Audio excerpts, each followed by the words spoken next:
कार्यक्रम के प्रायोजक हैं डॉक्टर संजीव कुमार गोधा श्रुत प्रभावना ट्रस्ट। संयम प्रकाश नाम का ये ग्रंथ है, आचार्य महाराज सूर्य सागर जी साहब द्वारा लिखी गई यह सुंदर अनुपम रचना है और बड़ी ही सुंदर रचना है। काफ़ी समय से हमारी यहाँ चर्चा चल रही है, लगभग 1.25 साल हो गया इसकी चर्चा चलते हुए और बहुत सारे नए नए विषय इस ग्रंथ में आए हैं। अलग अलग तरह के विषय इसमें आए जो श्रावकों के लिए जानने के लिए उपयोगी है। यद्यपि ये ग्रंथ श्रावकाचार ग्रंथ है, लेकिन श्रावकाचार ग्रंथ होते हुए भी अध्यात्म की बातों को भी बहुत मुखरित होकर के इसमें बताया है। इसलिए आत्मार्थियों के लिए, हम आप जैसे लोगों के लिए ये प्रयोजनभूत ही है। बहुत सारे लोगों को बीच में ऐसा विकल्प भी आया, उनको ऐसा लगा कि आप संयम की बातें करते हो, संयम तो 5वें गुणस्थान में होता है, सम्यक दर्शन की बात नहीं करते हो, है ना। ऐसा भी कई लोगों ने हमसे कही, इस तरह की बात कई हमारे साथियों ने बात कही कि संयम की बात क्यों करते हो, सम्यक दर्शन की बात क्यों नहीं करते हो। तो मैं कहना चाहता हूँ, सबसे पहले यह स्पष्टीकरण आप लोगों के बीच में करना चाहता हूँ कि संयम के बिना मनुष्य जीवन व्यर्थ है। जिन गुरुदेव श्री के हम आप अनुयायी हैं, उनके जीवन में जितना उत्कृष्ट रीति से संयम का पालन था, उसका शतांश भी आज नहीं दिखाई देता है। इसलिए हमें हमारी भूमिका के अनुसार बराबर उत्कृष्ट संयम भी होना चाहिए। ये संयम न मानने पर चरणानुयोग के लोप होने का प्रसंग आएगा, चरणानुयोग खत्म हो जाएगा। अवनीश भाई, फिर चरणानुयोग का क्या होगा ये बतलाइए। चारों अनुयोग भगवान महावीर स्वामी की दिव्य ध्वनि में आए हैं। प्रथमानुयोग भी, चरणानुयोग भी, करणानुयोग भी और द्रव्यानुयोग भी, चारों ही अनुयोगों की चर्चा ही दिव्य ध्वनि में। ऐसा नहीं है कि भगवान ने अकेला द्रव्यानुयोग का ही उपदेश दिया हो। हमें मालूम है, हमारे बहुत सारे आत्मार्थी लोग ये कहते हैं अपना प्रयोजन तो उससे ही होना है, अपना प्रयोजन तो आत्मा से ही होना है, क्यों चर्चा करो। 3 अनुयोगों की उपेक्षा करने वाला व्यक्ति द्रव्यानुयोग पढ़ने का अधिकारी नहीं है। प्रथमानुयोग, चरणानुयोग और करणानुयोग, इन 3 अनुयोगों की उपेक्षा यदि किसी व्यक्ति के हृदय में वर्त रही है, उसे कोई अधिकार नहीं है द्रव्यानुयोग पढ़ने का। वो आधी बातों को स्वीकार कर रहा है भगवान की और आधी से ज़्यादा बातों को स्वीकार ही नहीं कर रहा है। सब बातें पढ़ने योग्य है। और यदि ये 3 अनुयोग बिल्कुल ही अप्रयोजनभूत होते तो फिर प्रभु की दिव्य ध्वनि में इन 3 अनुयोगों की चर्चा ही नहीं आती, करणानुयोग की चर्चा ही नहीं आती, प्रथमानुयोग और चरणानुयोग की बातें ही नहीं आती। यह बात परम सत्य है कि डायरेक्ट प्रयोजन की सिद्धि द्रव्यानुयोग से ही होगी। डायरेक्ट जो हमारा प्रयोजन सिद्ध होगा वो द्रव्यानुयोग से ही होगा। लेकिन प्रथमानुयोग, चरणानुयोग, करणानुयोग भी हमें भूमिका अनुसार जानने समझने योग्य हैं। जिग्नेश भाई, पिलर हैं ये सब। जैसे एक भवन होता है, एक मकान होता है, उस मकान में चारों ही दीवारें उपयोगी हैं। एक दीवार को उपयोगी समझें और 3 को उपयोगी न जाने तो आप मकान के सही स्वरूप को नहीं समझ पा रहे हैं। चारों ही दीवारों से पूरा भवन टिका रहता है। इसी तरह से ये 4 अनुयोग कहे हैं हमारे यहाँ। खैर, चरणानुयोग की चर्चाएं करने वाले जितने भी ग्रंथ हैं, उन सब ग्रंथों में सबसे पहला चैप्टर सम्यक दर्शन का ही दिया है। जिस संयम प्रकाश ग्रंथ को अभी हम यहाँ पढ़ रहे हैं, इस संयम प्रकाश ग्रंथ का भी फर्स्ट चैप्टर, पहला चैप्टर रजनी भाई, पहला चैप्टर सम्यक दर्शन है। जरूर पढ़ना चाहिए संयम प्रकाश ग्रंथ को, मैं कहना चाहता हूँ हर श्रावक को पढ़ना चाहिए। आज हमारे इस ग्रंथ के ऊपर लगभग 400 प्रवचन पूरे होने वाले हैं, 391 प्रवचन हो गए हैं। मैं तो कहता हूँ लाइन से एक एक प्रवचन को सुनो, सब उपलब्ध है यूट्यूब पर। समय मिले तो ग्रंथ खोल करके लाइन टू लाइन पढ़ो और सुनो। मैं दावे के साथ कह सकता हूँ आपका जीवन नहीं बदल जाए तो कहना। 393 नंबर का प्रवचन है, 393। इससे जीवन बदल जाता है, इस ग्रंथ को पढ़ने से लाइफ स्टाइल बदल जाती है। खान पीन रहन सहन के साथ साथ श्रद्धा मान्यता अभिप्राय सब कुछ बदल जाता है। ये सब कुछ बदल जाए ऐसा ग्रंथ है। हमें करना क्या है वो जानना बहुत ज़रूरी है। यहाँ ध्यान का प्रकरण चल रहा था। ध्यान बहुत महत्वपूर्ण प्रकरण है। एक बात समझ लीजिए कि आत्मानुभव प्राप्त करने वाले जीवों को, जिन्हें आत्मानुभव की प्राप्ति होगी, फर्स्ट स्टेप है आत्मानुभव के लिए ध्यान। सम्यक दर्शन की प्राप्ति का पहला चरण है ध्यान। आप लोग करते हैं या नहीं करते हैं मुझे नहीं मालूम, लेकिन यदि आप ध्यान नहीं करते हैं तो आपको सम्यक दर्शन की प्राप्ति आसान नहीं है। आप यदि सामायिक नहीं करते हैं तो सम्यक दर्शन की प्राप्ति कब होगी ये बताइए। यद्यपि हम इस बात से बहुत भली भांति वाकिफ़ हैं कि हमारे यहाँ जिनागम में ध्यान के शिविर नहीं लगाए जाते, ध्यान की कक्षाएं नहीं ली जाती, ध्यान के सामूहिक आयोजन नहीं होते। ये सब बातें परम सत्य है। लेकिन बिना ध्यान की अवस्था के कोई हमें ये बतला देवे कि मुझे रोटी खाते खाते सम्यक दर्शन होगा, या पानी पीते हुए, लड्डू खाते हुए सम्यक दर्शन होगा, या खीर खाते हुए, मुझे नींदों में सम्यक दर्शन होगा, या पूजन करते करते होगा, मुझे तीर्थ वंदना करते हुए पहाड़ पर चढ़ते चढ़ते सम्यक दर्शन होगा, या प्रवचन सुनते सुनते सम्यक दर्शन हो जाएगा, ग्रंथ पढ़ते पढ़ते सम्यक दर्शन होगा। कैसे होगा मुझे बतलाइए तो सही शैलेश भाई। माने जब हमें सम्यक दर्शन की प्राप्ति होगी, या किसी भी अनादि मिथ्या दृष्टि जीव को जब जब सम्यक दर्शन की प्राप्ति होती है, उस समय में वो जीव क्या कर रहा होता है ये बताएं कुशल जी साहब।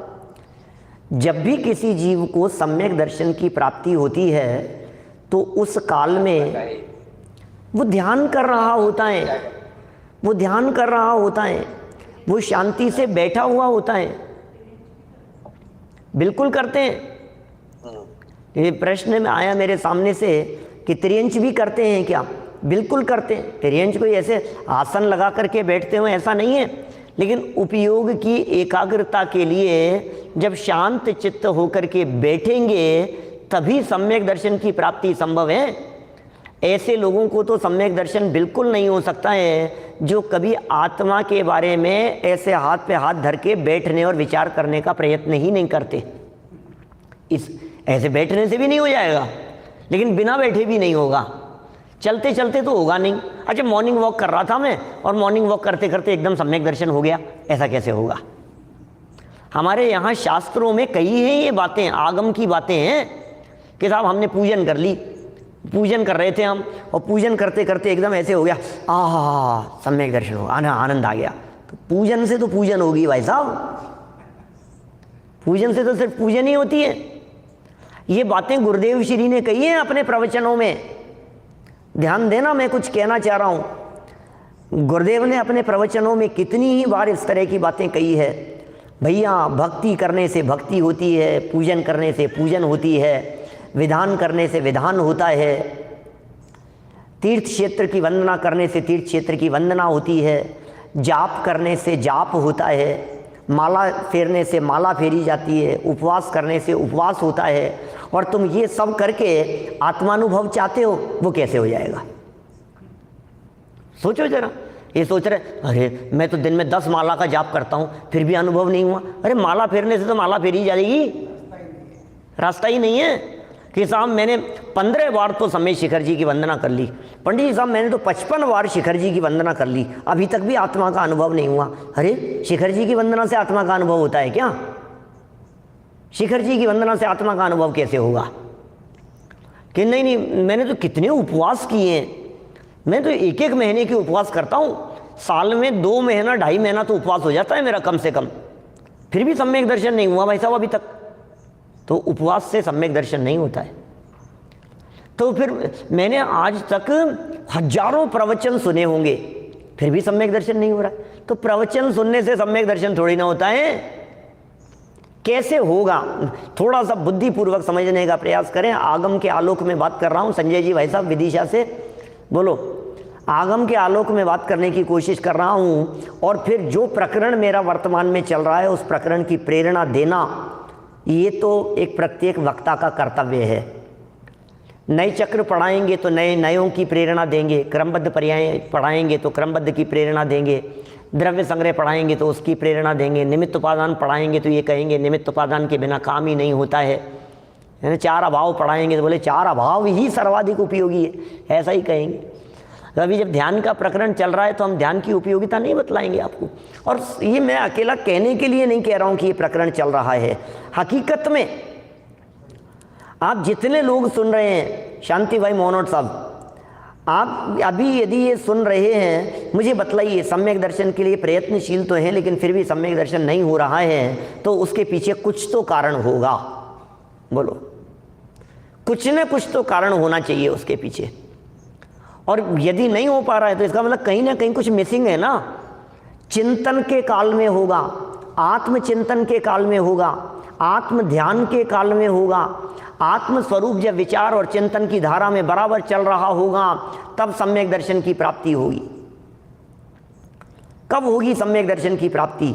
जब आत्म स्वरूप का विकल्प, आत्म स्वरूप का चिंतन, आत्म स्वरूप का मनन ये बराबर एकाग्रचित्त होकर के चल रहा होगा, तो उसी काल में आत्मा का अनुभव होने के चांस हैं, अदरवाइज नहीं होगा। शास्त्रों में 4 तरह के ध्यान कहे हैं। तत्वार्थ सूत्र मानते हैं या नहीं मानते हैं आप लोग? तत्वार्थ सूत्र सब मानते हैं ना तत्वार्थ सूत्र? तो तत्वार्थ सूत्र के 9वें अध्याय में उमा स्वामी आचार्य देव ने 4 प्रकार के ध्यान क्यों बताए, बताइए। आर्त ध्यान, रौद्र ध्यान, धर्म ध्यान और शुक्ल ध्यान, ये 4 प्रकार के ध्यान क्यों बतलाए उन्होंने? तत्वार्थ सूत्र में बतलाए हैं ना। और आर्त ध्यान और रौद्र ध्यान करने लायक नहीं हैं, मैं उनकी चर्चा नहीं करूंगा, पिछले दिनों में बहुत कर चुका हूं। शुक्ल ध्यान इस पंचम काल में होता नहीं है।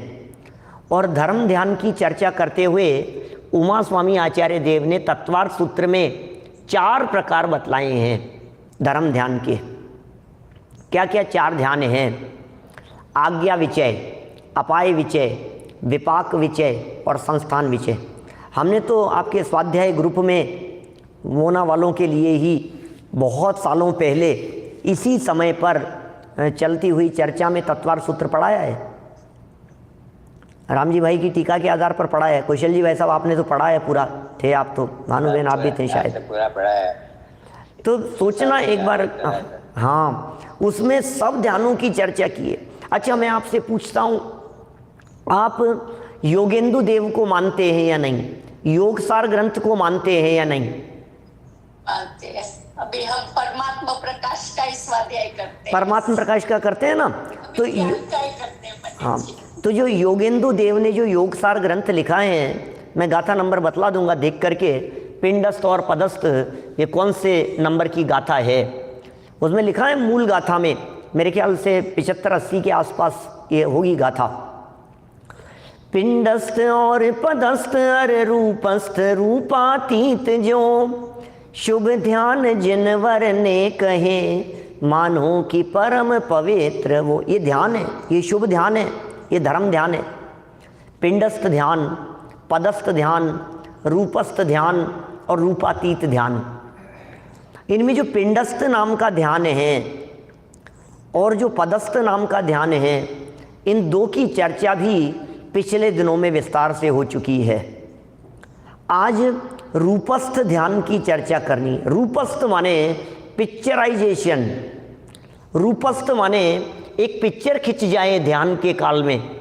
जब आप ध्यान करने के लिए बैठे हैं तो आपके दिमाग में बाकायदा पिक्चर चलनी चाहिए, आपके उपयोग में एक रूप बन जाना चाहिए, एक स्वरूप खिंच जाना चाहिए। अरे जब किसी पिक्चर को देख करके आप उसमें लगे रहते हैं तो आपका उपयोग इधर उधर भटकता नहीं है।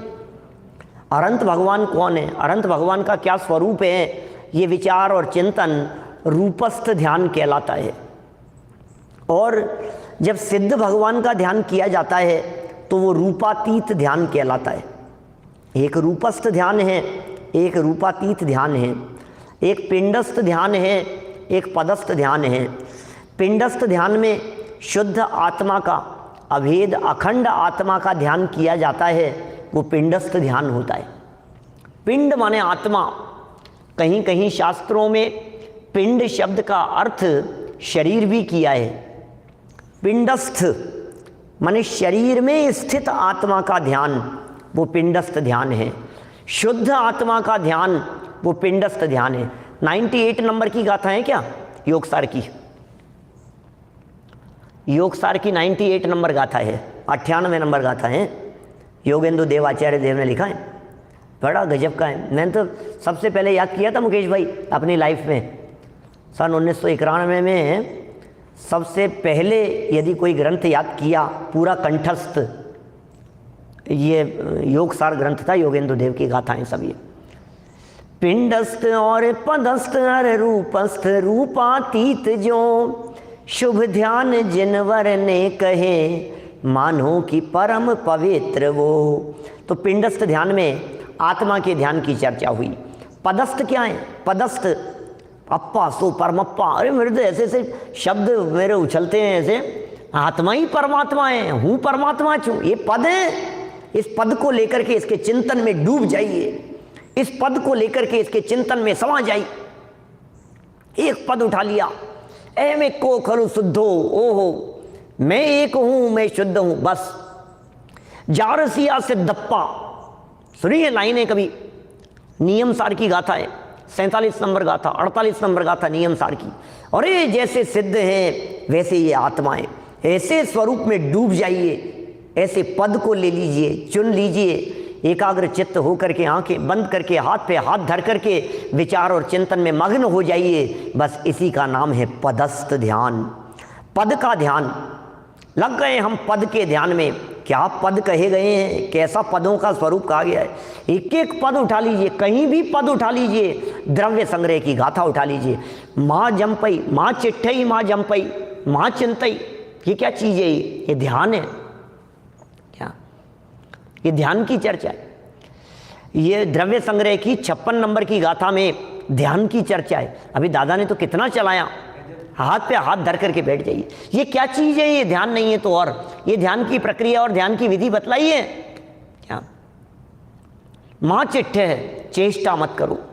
माँ जंप है, बोलो नहीं। माँ चिंत है, चिंता मत करो क्या? बोलो नहीं, सोचो नहीं, और चेष्टा भी मत करो। उत्कृष्ट धम यह ध्यान है, निज आत्मा में रत रहो। ओहो, क्या कहा है? किसका नाम ध्यान है? बोलो नहीं, बोलना नहीं, चलना फिरना नहीं, ये ध्यान नहीं है तो और क्या है? हाथ पे हाथ धर के बैठे हैं, चल फिर नहीं रहे हैं, यही तो ध्यान है। पैरों को समेट करके हाथ पे हाथ धर के आंखें बंद करके बैठे हुए हैं, ये शरीर से हिलना डुलना चलना फिरना बंद है। अब चलना फिरना तो बंद कर दिया, लेकिन जवान से बोल रहे हैं तो कहा नहीं, बोलना भी बंद करो, बोलो भी मत। 2 स्टेप हो गए, हिलना डुलना नहीं, बोलना नहीं। अब तीसरा स्टेप, अभी तीसरा स्टेप चल रहा है। पहले वस्तु विचारत ध्यावते, देखा बनारसी दास जी ने।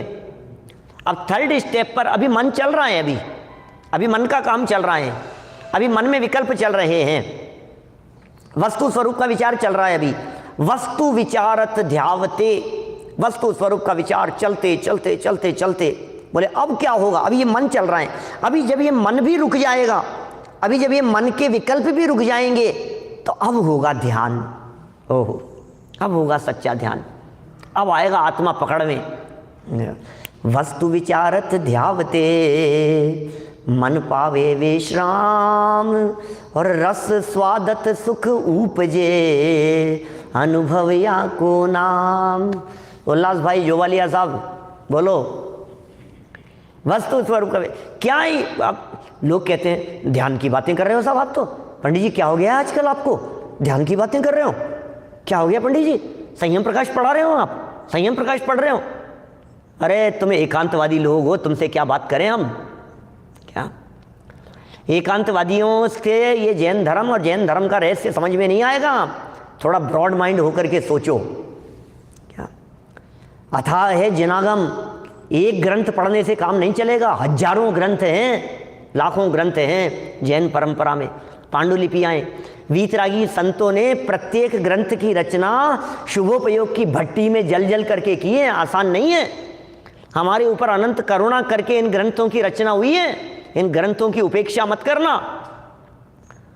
पद्म पुराण भी यदि पढ़ने का प्रसंग बने और कोई पढ़ रहा हो तो उसकी निंदा मत करना। पद्म पुराण भी प्रथमानुयोग पढ़ रहा है, प्रथमानुयोग पढ़ रहा है, कोई बात नहीं, प्रथमानुयोग पढ़ रहा है ना, पढ़ रहा है ना, आगम पढ़ रहा है, शास्त्र पढ़ रहा है, वीतरागी संतों की वाणी को पढ़ रहे हैं। जम्बूद्वीप जैन भूगोल की बातों को यदि पढ़े, जैन ज्योग्राफी की बातों को पढ़े, अकृत्रिम चैत्यालय की रचना को पढ़े, समूह शरण की रचनाओं के बारे में जानने का प्रसंग प्रयत्न यदि कोई कर रहा हो तो निंदा आलोचना मत करना। पंच कल्याणकों के स्वरूप को ये सब प्रथमानुयोग और करणानुयोग में मिलेगी आपको। गर्भ कल्याणक का क्या स्वरूप है, जन्म कल्याणक में क्या होता है, दीक्षा कल्याणक में कैसे कैसे प्रसंग होते हैं, और इन सारी बातों का जब बैठ करके आप क्या करेंगे ध्यान अवस्था में बतलाइए। यदि आपके पास में ज्ञान नहीं होगा, आपके पास में खुराक नहीं होगी, तो विकल्पात्मक दशा में चिंतन कैसे चलेगा? और जब तक विकल्पात्मक दशा में चिंतन नहीं चलता है तब तक निर्विकल्प आत्मा की अनुभूति नहीं होती है। क्या नींद आ जाएगी? सच कह रहे हैं आप। विकल्पात्मक दशा में, शांति भाई, विकल्पात्मक दशा में चिंतन चलना चाहिए बराबर, धारा प्रवाह रूप से नॉन स्टॉप चलना चाहिए विकल्पात्मक दशा में। कब? अभी तो हमने विकल्प तो करते कहाँ हैं हमने निर्विकल्प अनुभूति के लिए निर्विकल्प ही हो गए हैं।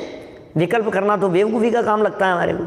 सुन लो, बस सुन लो, पढ़ लो, सुन लो, सुना लो, कर लो, नहीं भैया, चिंतन करो, चिंतन करो। प्रमोद जी भाई साहब, चिंतन कीजिए, उपयोग को एकाग्र करके चिंतन करने का प्रयत्न कीजिए। चिंतन की धारा में उस आत्म तत्व का स्वरूप बहने दीजिए। आगम के वचनों को उठा करके माँ चिट्ठई, माँ जंपई, माँ चिंतई, ये जो शब्दों के प्रयोग द्रव्य संग्रह में नेमिचंद्र सिद्धांति देव ने किए हैं, हो इन शब्दों का भाव क्या है? मग्गण गुण ठाणे ही है, चौदसी हवंति तह अशुद्ध नया, भिन्ने या संसारी सव्वे शुद्धा हूँ शुद्ध नया। ओ सव्वे शुद्धा हूँ शुद्ध नया, क्या है ये बातें? एक पद उठा लिया, सव्वे शुद्धा हूँ शुद्ध नया। अरे शुद्ध नए की दृष्टि से देखा जाए तो मैं तो परम शुद्ध पवित्र आत्म तत्व हूँ। ये चिंतन की धारा में चलने दीजिए, इसके बिना कैसे होगा? हम सब आत्मार्थी लोग हैं भाई, हम सब आत्मार्थी लोग हैं। हम सबका प्रयोजन आनंद की उपलब्धि है, हम सबका प्रयोजन सहज हो जाना है, हम सबका प्रयोजन सम्यक दर्शन है, हम सबका प्रयोजन वेद विज्ञान है। हम सबका एक ही उद्देश्य है कि निर्विकल्प आत्म तत्व कैसे पकड़ में आए, निर्विकल्प आत्मा की अनुभूति कैसे हो। निर्मल चंद जी बाबूजी साहब, निर्विकल्प आत्म तत्व की अनुभूति कैसे हो, ये हमारा प्रयोजन है। और उस निर्विकल्प आत्म तत्व की अनुभूति के लिए सविकल्प दशा में चिंतन चलना चाहिए। सविकल्प दशा में चिंतन नहीं चलेगा तो निर्विकल्प आत्मा की अनुभूति कैसे होगी? इस कार्यक्रम के प्रायोजक हैं डॉक्टर संजीव कुमार गोधा, श्रुत प्रभावना ट्रस्ट।